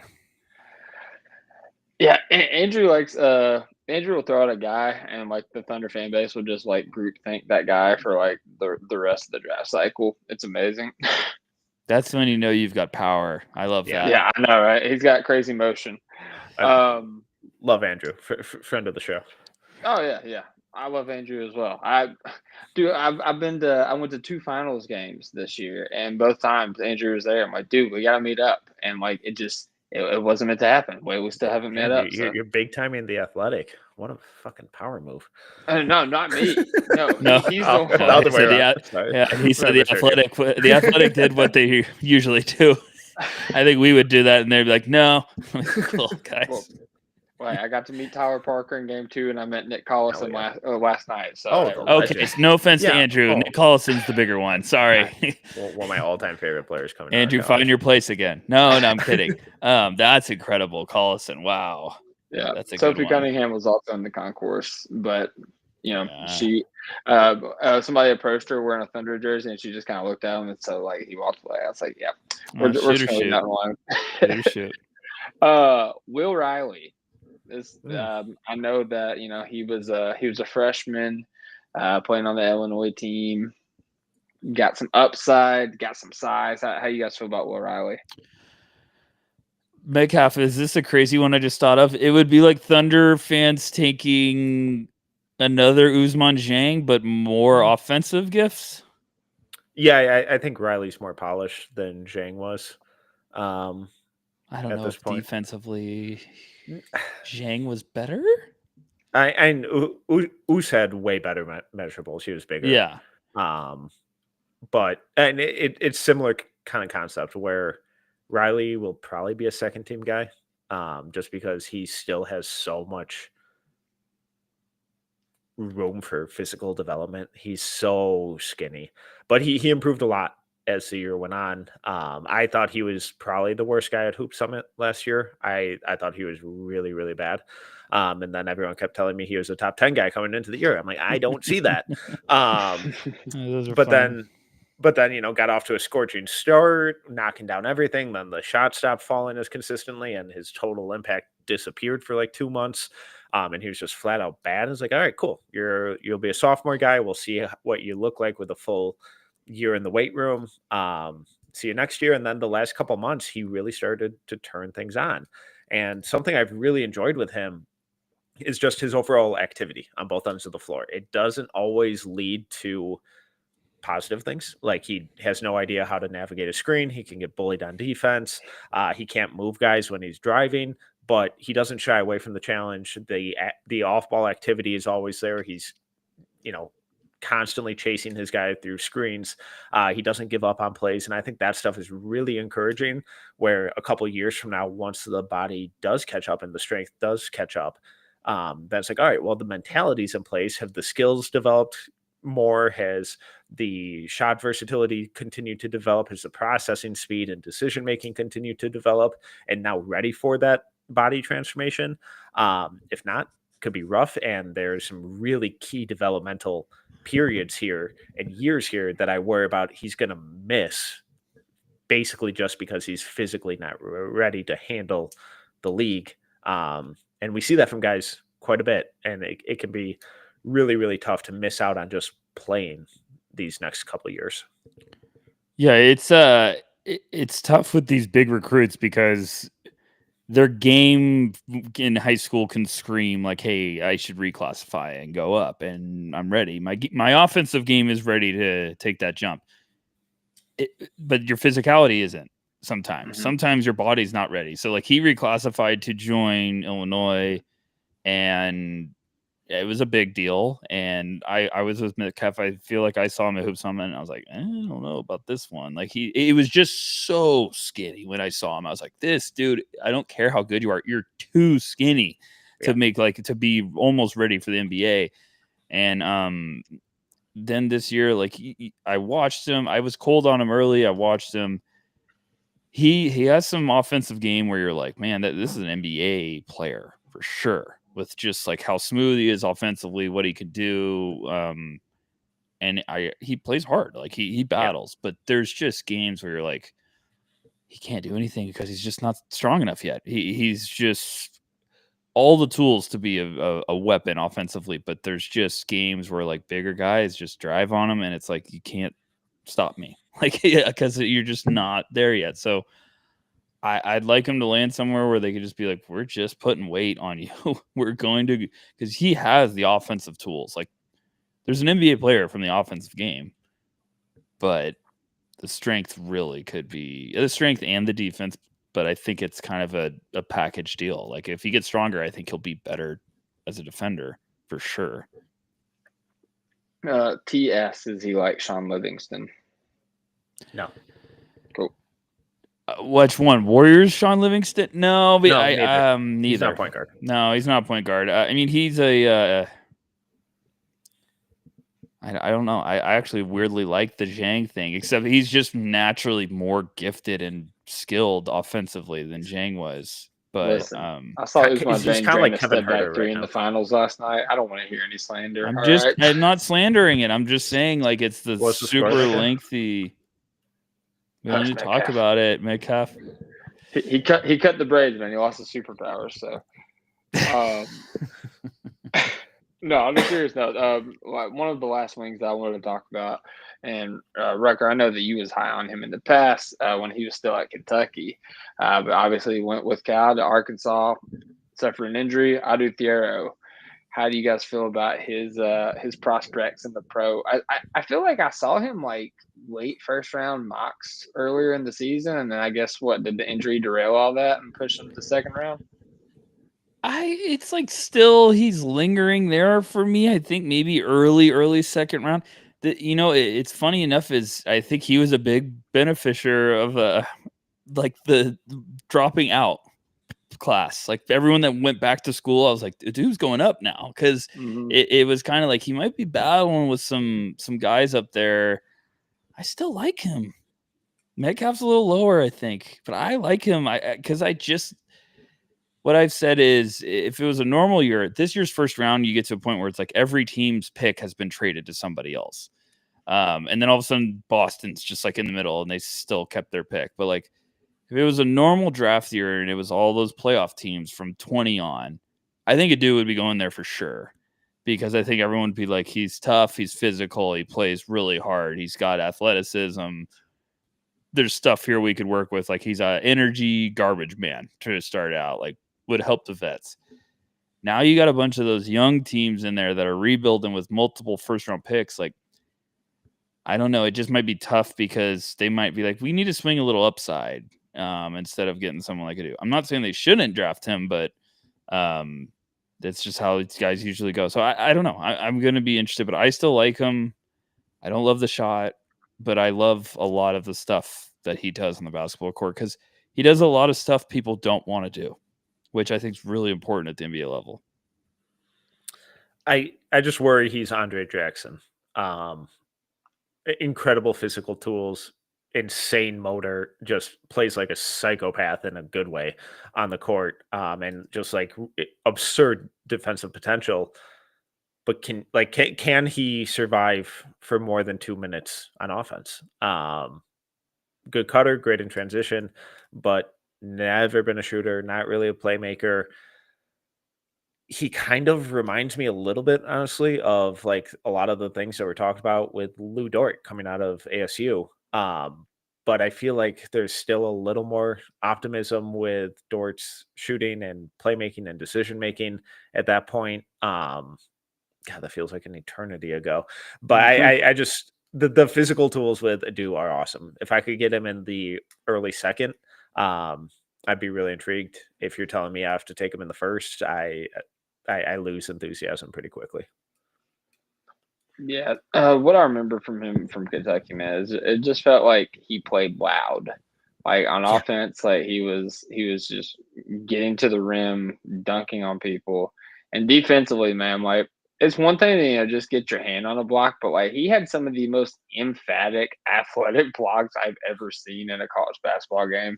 At least when he was at Kentucky, I admittedly, don't watch many Arkansas's basketball games, but I do know that he was killing it early on. He suffered an injury, and I guess he was like struggling to get back into it. But yeah, his athleticism, his motor is something that, and his size, like is something that like really intrigues me, especially in the second round. If that 3-point shot was to come around, he'd be a really fun player. Would it be fair to say he's kind of like maybe like a poor man's Tari Eason type player? A little bit. Yeah, well, you put the classification on the front end, but I think Tari was significantly ahead as a shooter at this point. He's also younger, Fair. but Yep. But yeah, you put the classification on it, so An older, poorer man's Tari. Gosh, pick a struggle, right? All right. Just a couple more questions here. So we talked a lot about guys that are in the Thunder's range. We talked about bigs. We talked about wings, and I'm not going to limit you to bigs or wings, but the rumor is the Thunder could trade up. We still have all these assets. If Presti sees somebody that he wants, probably with the exception of Cooper Flag, Dylan Harper, he could probably realistically trade up and go get them. Who else in this draft class, kind of at that top, would you like to see the Thunder, or would you be excited to see the Thunder trade up for? And there are two names that are really, really easy for me. It's Con Knipple and Trey Johnson. But you're gonna have to go into the top 5 for that. Yeah, if not higher. You'd have to get lucky to get Con. You'd have to get really, really lucky to get Trey. But yeah, those would be the two guys. Just the two best shooters in this class, I think. Con would probably fit this team perfectly. Like, couldn't fit better. Scary. Trey, I think people would be shocked how good he'd fit too. But yeah. I love Trey. Metcalf loves Trey. I think we've gotten into some arguments with the No Ceilings team about Trey, as tradition. And everyone loves Con. Con's just like a country strong, tough SOB that plays the game the right way. And just shoots the crap out of it. Trey's just lightning in a bottle with the outside shot. A lot of Ray Allen vibes for me. And I'm trying to think of one. I'm trying to think of a realistic one that I feel like they could actually pull off, because I'm not convinced they're taking 2 picks. Carter's probably the best one we discussed. Carter's up there. I think Kasparis could be kind of interesting. There's a real logjam there, but yeah. The toe pitch really curveball like makes it tough, though. Yeah. And I mean, gosh, toe pitch is gonna be so fun for you guys. And AJ Mitchell is really good this year, so it's my guy. AJ. Yeah, I think those two for sure would be probably the top. Because I think after that you kind of get pretty wide open of like they could have a lot of those guys still on the board. They might not have to trade up for them, and we've talked about a lot of those guys. Like I think Cedric Coward and Carter Bryant would be guys that, if they love them, they could go. They could realistically get up there to get them. Not saying they'd have to trade up to like 8 or something, but they could probably make Portland or someone an aggressive offer if you wanted to get them bad enough. But who else am I thinking? No, everybody else. I don't think Fears makes sense there. I don't think VJ would. You'd have to get up very, very high. So. Yeah, that's all fair. Yeah, I like those names. Can you guys talk about Kasparis a little bit, because he was a guy that popped like very early in the year and kind of trailed off a little bit as it went on, but he was a guy I was super intrigued with. I also just like his name. I like calling him Casper. So tell me about Casper from a Ghost. Go ahead, Metcalf. Just one of the most obvious pros I saw this year in person. I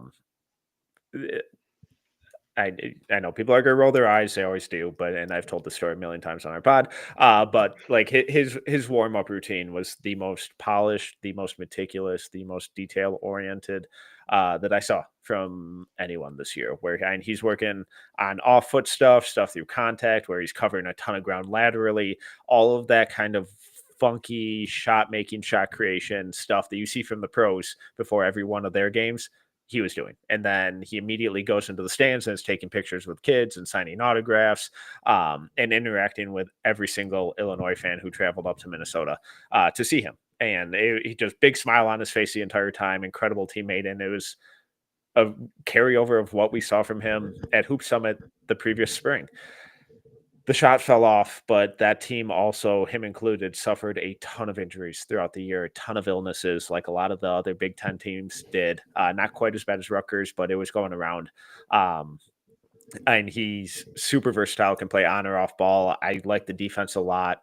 One of the more dynamic playmakers in this class, and I really bet the shot. And when he gets downhill, there's just a lot of really fun advantage creation in his game. I think he's Chauncey Billups. Yeah. I love Kasparis. I think people are kind of fascinated by like, oh, he's not this great athlete. And it's like, no, he's not, but he's 6'6", 215, 210, really tough, and been playing overseas with really, really good basketball players his whole life. So he was red hot to start the year and then hurt his forearm. And, you know, like Metcalf says, like, just a smart player. The Illinois team was brutal because when they were healthy, they were a wagon. They were really good, and then everyone seemed to get hurt. And it was every time someone got back from being hurt, the next guy got hurt like the same day. So it was just unbelievable. And they like had 3 guys had that happen. But there's a couple games where he just is like, oh my gosh, he's a bad man tonight. And that was like after he came back from his injury. But before then, we were talking about him as a top 4 pick.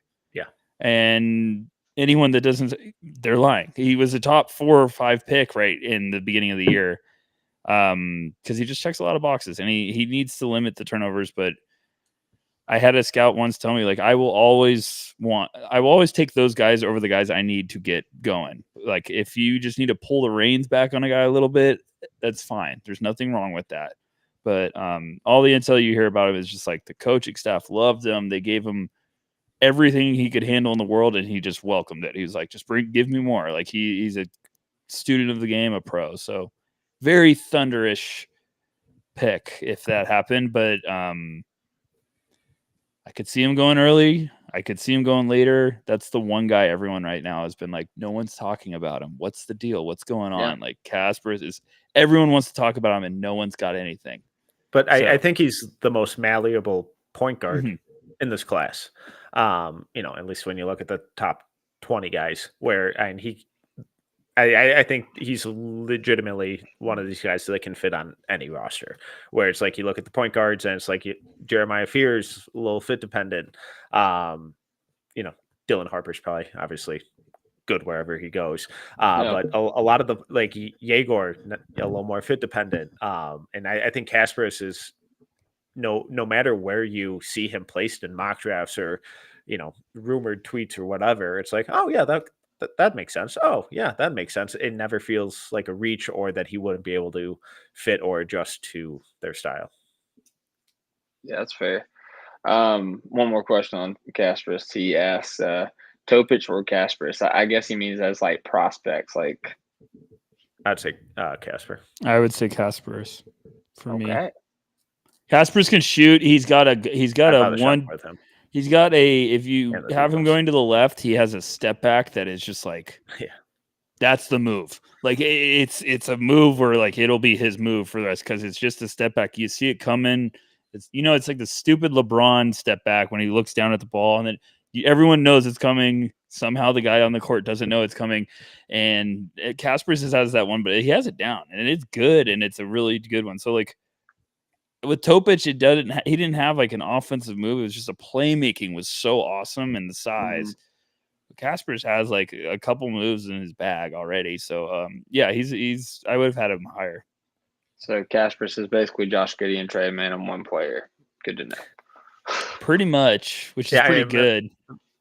My comps for him are Chauncey and Andrew Nembhard. I think he's really good. Could draft that 5th overall right now. Yeah, well, I have him at 8. I know. At the start of the show, I was like, I'm only going to use pace accounts throughout this entire show. I didn't drop the Miles Turner one on Malaak. I didn't bring up Siakam as the upside for Noah, but now I am. So because we're an hour and 40 in. Yeah, I mean, hey, why not, right? I told you I was going to try to get you out in an hour and a half. So I guess that's my punishment. No, you're fine. No, you're good. I mean, but you know, we sent the Wolves home in 5 games too, so that happened. We're just happy to be there. That's fine. All right. Yeah. Classic I living mean, in the past to avoid the present. Yikes. That's it tough. wasn't that far in the past. That's tough. I feel. Yikes. Hey, I mean, I'll ask you guys about it here in a second, but I feel very comfortable with where we're at Yeah, for clearly. Game 7. But You anyways, should yeah. feel good. Yeah. I mean, yeah. Well, I mean, how do you guys feel about it? You guys think Thunder going to win 7? I do. I had Thunder in 5. And that has I not did aged too. well. I think it's gonna be close. Here, from someone who's had a team that's been in a couple Game 7s in the finals, let me give you some advice. Mm-hmm. If they win, it's unbelievable. If they lose, you'll remember one sequence in the game for the rest of your life. Because I remember plenty of mine. So, I think it's gonna be a really good Game 7. I don't think it's gonna be a blowout. I think it's gonna be a really good Game 7. I think Indiana's gonna give them all they can, but I think OKC will pull it off. But man, if the Pacers do, it's one of the weirdest runs I've ever seen in basketball history. So I think either way, like I'm rooting for the Thunder for you and the guys, but either way, it's going to be one of the coolest storylines because it's either going to be the team that built through the draft and look, it all came together and this is awesome, or it's going to be this scrappy underdog. Like, how did they pull this off? The Luka trade might have broke the league if the Pacers win the finals. I'm going to be like, everything's fixed now. It's just ridiculous. And from a Thunder standpoint, what concerned me the most is that Carlisle has been coaching circles around Dagnall.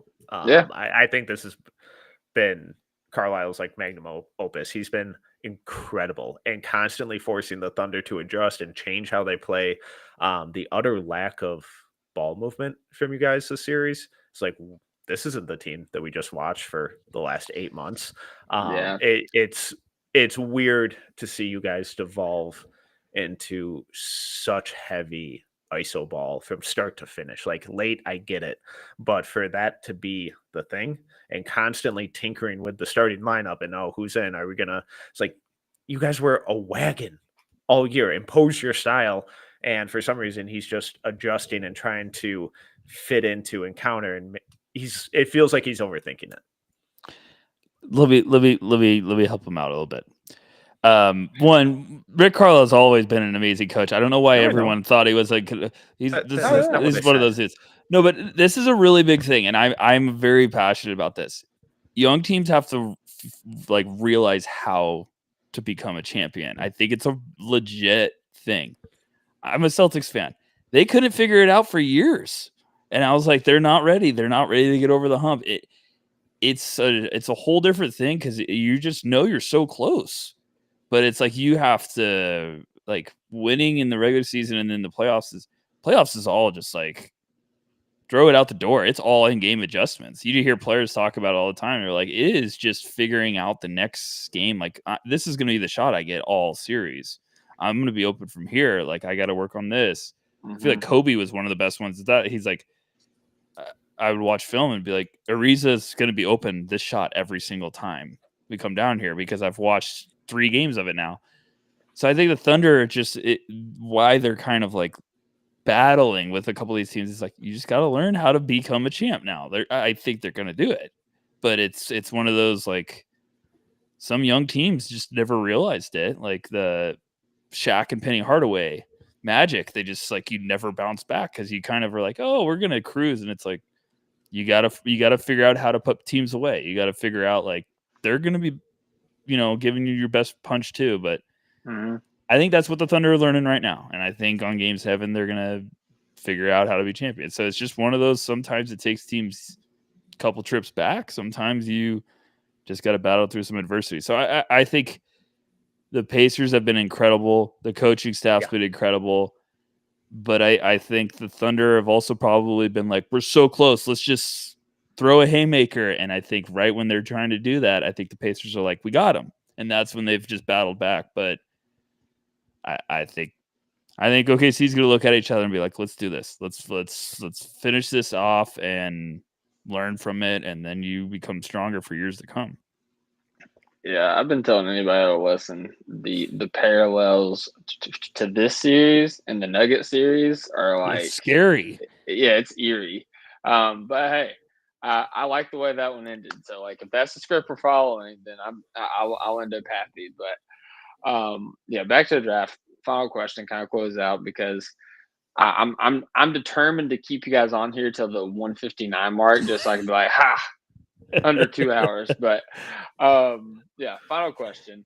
Again, we have picks 15, 24 and 44. Is that right? Yes. 15, 24 and 44.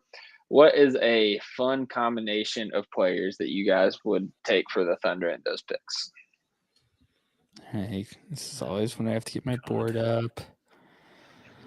15, 24 and 44. I'll say Thomas Sorber. They're keeping all these picks. Thomas Sorber, Rasheer Fleming, and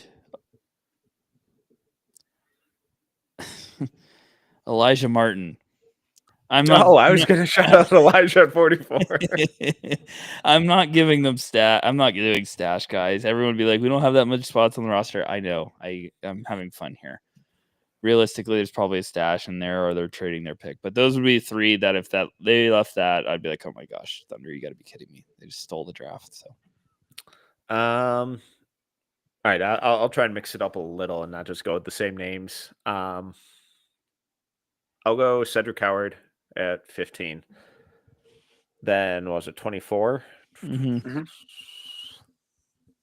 Oh God. I don't want to give them a guard because I want AJ Mitchell to retire. OKC Thunder and his jersey's up in the rafters. And I think this guy will go higher, but I'll go Hugo Gonzalez at 24.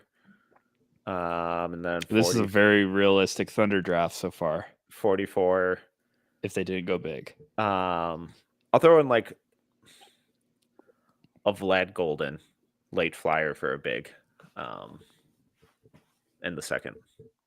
Otherwise, Eric Dixon is kind of fun there. All right, you guys want to talk about some of these names you just threw out there that I've never heard of?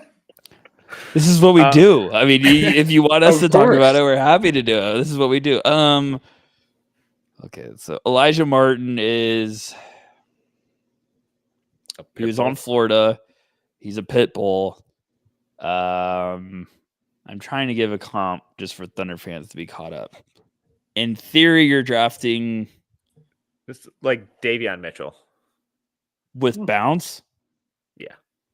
Elijah, I love Elijah. Like he measured it at 6'3", but I think he had like a 6'8"-ish wingspan.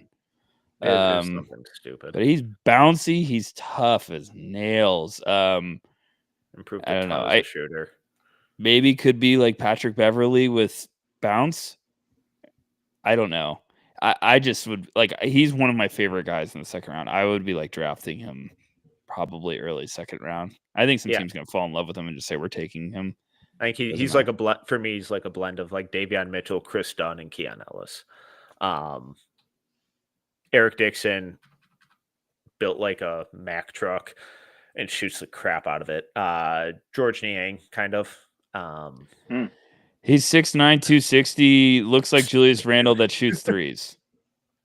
But he's not much else. Not much else, but he shoots it and he can get red hot. He's really fun. He's got like good synergy percentiles. He's one of he's just a fun watch because you just like, this guy's gigantic. And then you're like, he's bombing threes, but he's got a good shot from out there. Vlad Golden was Michigan's center this year, played with Danny Wolf all year. Just an insanely healthy dude. When I was doing the draft guide write-up, it's like he's started every single game since his sophomore year. Never missed a game. So that's fun. Availability. But started spacing the floor a little bit this year. Still not like a real thing, but good rim runner, really good rebounder, solid shot blocker. Can't really defend in space, but it's like your third center that you're getting in, your third or fourth center that you're getting in the middle of the second, late second. not bad. And then Hugo Gonzalez is the Spanish wing from playing for Real Madrid this year. Really inconsistent minutes, but super athletic, awesome defender, smart passer, incredible in the open floor. I'm encouraged with the shot, but it definitely needs work.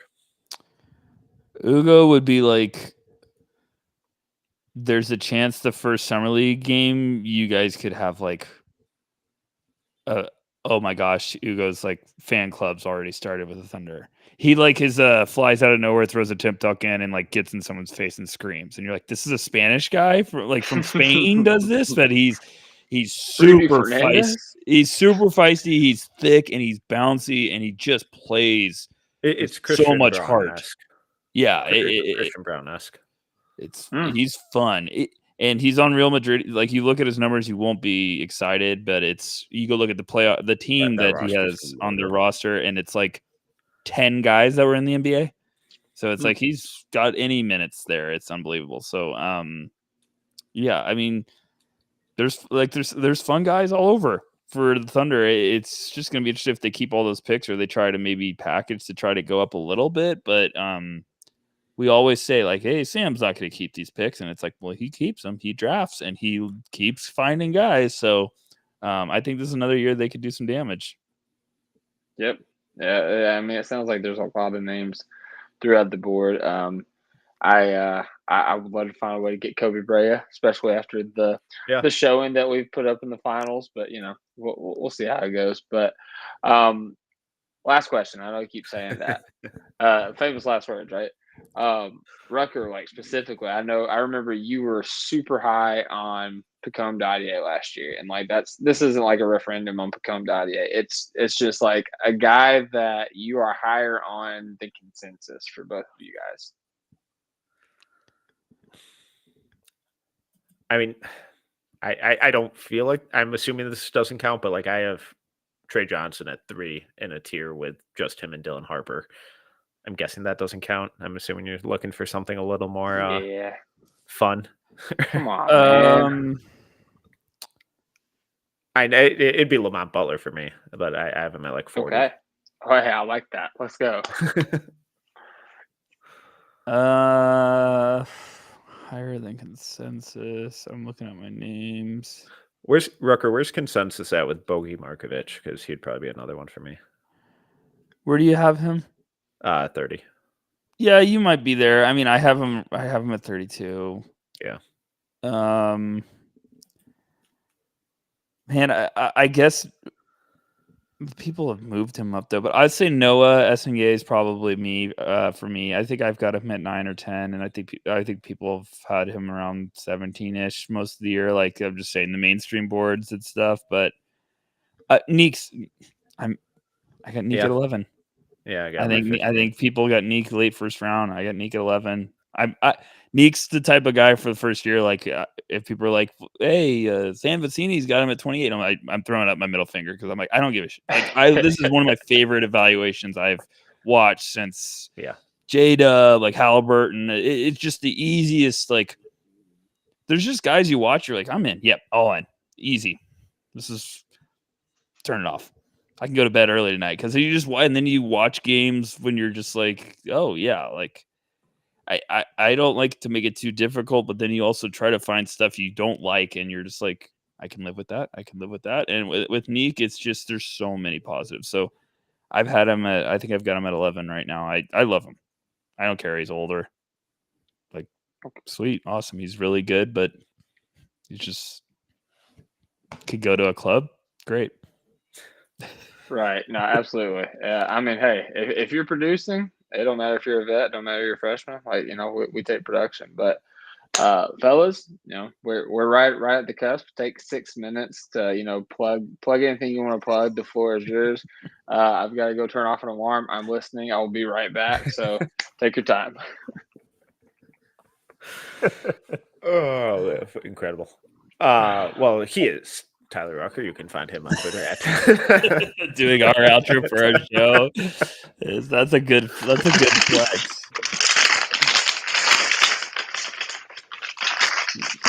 Breaking in 100%. Good Lord. 100%. I'm guessing that was getting ice. Look, he's allowed to make a drink, but we're not. Oh my god, we're here. I didn't We're here realize hosting the show, and he's the out mic there was on. making a drink. I was like, cool. So he left to turn off an alarm, but he's actually lighting fireworks. All right, into shameless the plug here. microphone. Yeah, Jesus. NoCeilingsNBA.com, incredible stuff. We got multiple mock drafts coming out next week.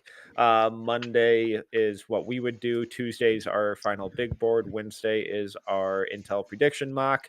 We'll have a couple live shows going on over on the No Ceilings YouTube channel as well. I also have all of our podcasts are over there. I've also been doing a handful of film school film breakdowns over there. A couple of guys we talked about tonight: Cedric Coward, Danny Wolf, Yegor Demon. God, this is incredible. Now he's making popcorn. It's not popcorn. Trey Johnson, Con Knipple. A lot of fun breakdowns over there. And if you're looking for just any write up on guys, it's probably over at NoCeilingsNBA.com. No, let me go off right for a second. This one's for all the Topic Thunder people out there. I know you guys have been listening to us for the last couple of years, and we've given you a lot of draft stuff, and now you're getting cocky because you're in the NBA Finals. Great. We've got a draft guide out. It's 100 prospects deep. It's 300 pages. You'll get caught up in all you need to know in basically 24 hours. So win the damn title on Sunday. Get the draft guide. Get caught up. You'll have the best week ever because you'll be like, we're an NBA champion, and now we have 2 first-round picks. This is awesome. So, yeah, there you go. That's my plug.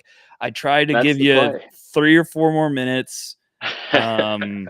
I just, we've got a lot of good stuff. We got 2 mocks. We've got a lot of intel to share this week. So it's going to be, it's the best thing ever. I know the Thunder fans are probably really stressed out right now, but we get Sunday Game 7 NBA Finals, then just a draft week. It's unbelievable. 2 days of the drafts. I still love that. But feel great. So thanks for having us back on. We love doing this. Of course. And for the record, there was no ice or popcorn. There's 100% ice. There's 100% ice. 100% ice. I know what ice sounds like, okay? No, if you saw, my wife hit my shoulder because my son's heater alarm was going off, and I had to go change that before he woke up, and all hell broke loose. So, but no, you guys set out the plan perfectly, man. Watch the Thunder win the championship on Sunday. Monday, go to the parade. Tuesday, buy the draft guide, binge out on all the draft stuff. Wednesday, watch the draft of all the guys you just binged out on. And Thursday, also do that for the second round. And, in the midst of all that, tune into your guys' podcast, hear their breakdowns and why, Presty wins the draft once again. And tune back into Top Thunder where we react to all of that. So, fellas, as always, it's been a privilege, it's been an honor, it's been a joy. I'm trying to filibuster that last little minute there, but are you already planning your parade plans? Yeah. That's not a good look. That's a bad look. Oh, come on! Wow, man. I can't believe you slipped that in. I'm gonna clip your own show if this comes back to haunt you. I'm gonna be like, That's you planned a parade before Game 7? Hey, we were talking about was going to get wind of this and like just 3 live years in your ago. nightmares. Oh no! Oh no! But yeah, no, I'm one of those guys. I definitely gotta lock in on the draft. Definitely gonna get the draft guide for I think the 4th year running this year now. So gotta tune into your all's merch shop. Have you guys put out new merch? Yeah.